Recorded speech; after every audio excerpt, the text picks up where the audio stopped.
HYROX week 28, 20 weeks to go until Birmingham HYROX. Feeling good. For those who don't know, I threw myself into this event knowing full well that it was a running event. When I was younger, I was a goalkeeper, so I didn't have to run any more really than 18 yards. It's been a test when it comes to the running side of things. My mobility has become an issue, but it's always been easy to work around, but now I'm paying the price. Part of my morning ritual and routine now is coffee. Ball at the minute, just loosening off the feet, calf, stick.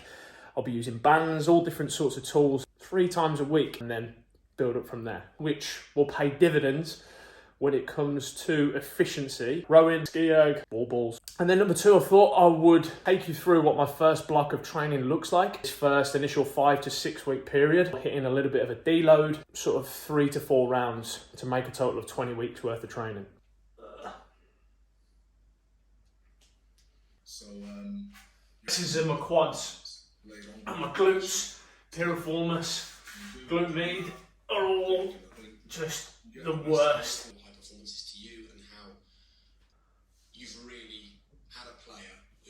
At the 2 sides, this left side, I'm actually left-handed, left-footed, but this left side is so much worse than the right.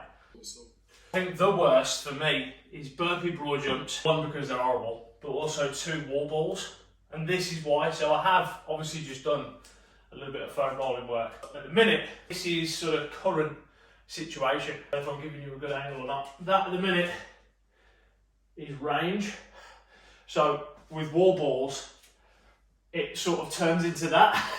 Foam rolling, that gets done first. Some days spend longer, some days spend less. A minute pigeon stretch, I'm finding this probably the most beneficial. So just holding this sort of 90-90 position. Then I'll hold for 10 seconds, I'll push my knee and my ankle into the floor. So it's a PNF, hold that for 10, release for 10, hold it for 10, release for 10. And try and get a little bit further, bending from the hips into that stretch. But I'm compensating in a minute and very conscious that I'm bending through my back.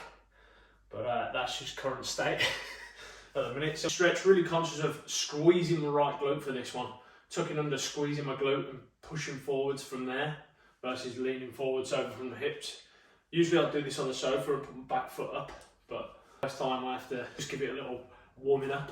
So this is just a band around the top of the banister, and I like to keep my arms as straight as I can, and then just keep your toes pointed out, knees pointed out. Just try and sit with a neutral spine. Obviously you can't see that, but not folding my back forwards, trying to be as tall as I can. It is weird, it sort of relaxes, and then you can go a bit deeper, but when you do go a little bit deeper, it's like, oh!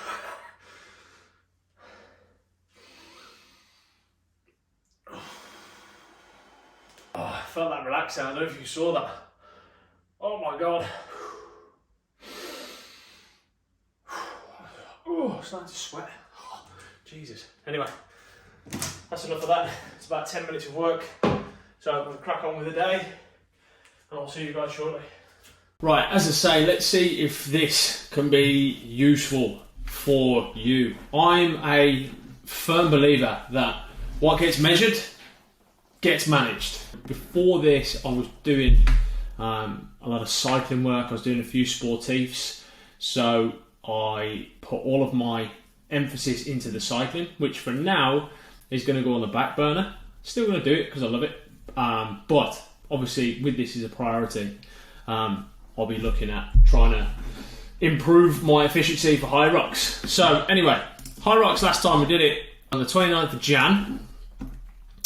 29th of Jan, and me and my partner Ashley Scriven, we did the men's doubles 30 to 35 category and got a 105.40. So obviously that was my first one. Then followed a training plan and program, which is all in here. So these are color coded with the types of days: red days, amber days, green days. And then at the end of the weeks, what I've done is just added up the total hours of training and the session times. So what I made a priority between these, my weaknesses at the time of this HYROX, which is in Manchester, was my running. Well, put it this way, I think I felt, and he won't mind me saying, I kept Ash back, my partner, because he was a lot more efficient at running and fitter at running. I wasn't, so took it upon myself to obviously improve that, and felt that the majority of the workload between week 2 and week 15, I took priority to build up my aerobic base a lot more so I can handle the higher stressor and higher demands of other workload. And then on this day, we got a 1:04:03. We shaved off 1 minute and 37 seconds. So yeah, it was 1:04:03. So 1 minute 37 seconds in 13 weeks, which is amazing. But now what I'm focusing on is across on this side, so which is what it looks like now. So I'll tell you what, I'll go through food first. So for me, I'm on 2,600 calories 5 days a week, and then what I'll do 1 time a week, sometimes 2, is a brick session. So the brick sessions are going to be built around what I'm currently struggling with. So for me, it's burpee broad jumps, it's the transitions from running to event, and I really want to focus on that. So that being the case, what I'm going to do on a pre-brick, so before this session, is do a 6 gram per kilogram carbohydrate load, protein at 1 gram per pound of body weight, and fat at 5 to 60 grams total. This is experimental at the same time, so it is trial and error, very much wanting to see how I feel, how I perform, how I recover. And with that level of data, which I don't put in here, I'll put in my own journal every single day. With that data, then I can move forwards and make tweaks and amendments and adjustments. So what gets measured, gets managed. And then on the brick day itself, I'll consume a normal day, which is 2,600 calories, and then I will 100% eat back the calories burned from that session. So if I burn 750 calories, will reconsume 750 calories on top of 2,600. Obviously, I'll track that through from MyFitnessPal, track how I feel, track how I perform, track how I recover, and then I'll make adjustments with that 100% feedback, whether it's more of a priority on protein, on carbs, or fats. Simple. Then what we've got here, 5-week training block, if you like, which is probably what you wanted to tune and dial into. So I've set the target pace here at 4 minutes and 4 minute 15 kilometers, okay, as the speed. So we'll have 4 sessions. This is without my strength and conditioning work. So, sorry, my strength work, this is the conditioning work. So we've got session 1, session 2. These are primarily amber sessions, so not too hard on output. We'll have a green session, which is going to be zone 2 to 3 work, and then the brick work, which will change week upon week. From a duration perspective, the amber sessions are around about an hour and 15. The zone 2, that will progress over time and go from 1 hour to 70 minutes, 80 minutes, 90 minutes, so on and so on. And then the brick work will be short, sharp and punchy, and usually consist of a variation around the event sort of work. Okay, so anyway, what we've got here for session 1 within week 1, and then I'll show you the progressions. So 6 times 1k slower than race pace with 2 minutes off, and then the following week I'll progress to 8 1ks, then 6 1ks, 8 1ks, 10 1ks. So that's the sort of structure for those. Then session 2 will be, so that's the shorter, sharper work. Then the sort of mid to longer work is these, which is session 2s. So 5k at race pace, 5k slower than for 10k total. Then 2k slower than race target pace, 2 to 4 minutes off, times 3.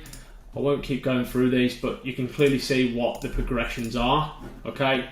And then session 3 will just increase in volume for that, but stay within zone 2. And then the brick sessions, as I say, will be a variation of the events, which I'm currently finding are sticking points.